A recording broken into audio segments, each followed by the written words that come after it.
আমি সৌদি আরবে এসে এখন মানসিক চাপে পড়ে গেছি। মানে কী করবো ডিসিশন নিতে পারছি না। এখনও আকামা বেরোনো, প্রায় 2 মাস হয়ে আসলো, এখনও আকামা বেরোনো না। পুরো মানসিক চাপে পড়ে গেছি আমি। কী করবো ডিসিশন নিতে পারছি না, ভালো লাগে না। সব কিছুতেই প্রবলেম হচ্ছে এখন। টাকা শেষ হয়ে আসছে এদিকে, মানে এইভাবে তো কোনোদিন চলাফেরা করিনি। বুঝতে পারছি না কী করবো এখন আমি। টেনশনে পড়ে গেলাম, সব দিক দিয়ে আমি টেনশনে পড়ে গেলাম। ভগবান জানে আমার কোন রাস্তায় হাঁটাচ্ছে। ভাবলাম লাইফটা চেঞ্জ করার জন্য, সবাইকে, বউ ছেলেকে ভালো রাখবার জন্য, নিজে ভালো থাকার জন্য আমি বাইরে আসলাম। চিন্তা করলাম 5 বছর কাজ করে যাই, সেই চিন্তা করে আসলাম। কিন্তু কোনো কিছুই হচ্ছে না, এখন আকামাটা বেরোলো না। দেখা যাক, কোনো ডিসিশন নিতে পারছি না কোনো।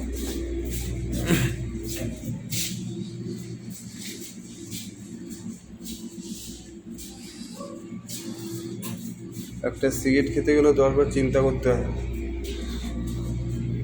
একটা যদি সিগারেট খেতে যাই তাও 10 বার চিন্তা করতে হয়। একটা সিগারেট খাবো, একটা সিগারেটের দাম 1 টাকা সৌদি।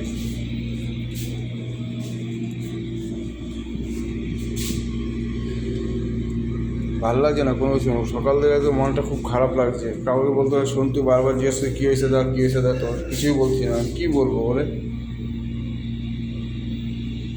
ওর হাতে তো কিছু নেই। এখন তো সরকারের হাতে। আকামা আসবে, আকামা হচ্ছে না এখন। আকামার জন্য আমি আটকে গেছি, কাজ বাজে ঢুকতে পারতেছি না। ওইদিকে প্রেশার, বাড়িতে টাকা পাঠানোর প্রেশার রয়েছে। টাকা পাঠায়, ফাইন্যান্স তো আমাকে ছাড়বে না। ফাইন্যান্স প্রতি মাসে আমার 16-17 হাজার টাকা ফাইন্যান্স দিতে হয় প্রতি মাসে। কী করবো, মাথায় ডিসিশন নিতে পারতেছি না আমি। কোনো কিচ্ছু ভালো লাগছে না এখন আর। রুমের মধ্যে বসে থেকে সারাদিন, খাওয়া থাকার কষ্ট নেই, কিন্তু এই সময়টা কাটে না। সময় কাটে না, বড় কথা হচ্ছে এই যে যেভাবে চলতাম দেশের বাড়িতে, ইন্ডিয়াতে যেভাবে চলতাম সেভাবে চলতে পারছি না এখন আর। এটা হচ্ছে বড় প্রবলেম হয়ে গেছে। কাজ বাজের মধ্যে ঢুকে যেতে পারলে তাহলে প্রবলেম থাকতো না। কাজ বাজে ঢুকতে পারছি না এখনও।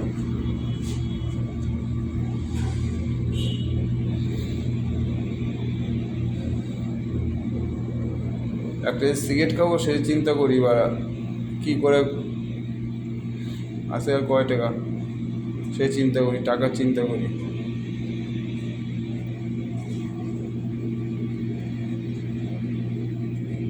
রাখলাম।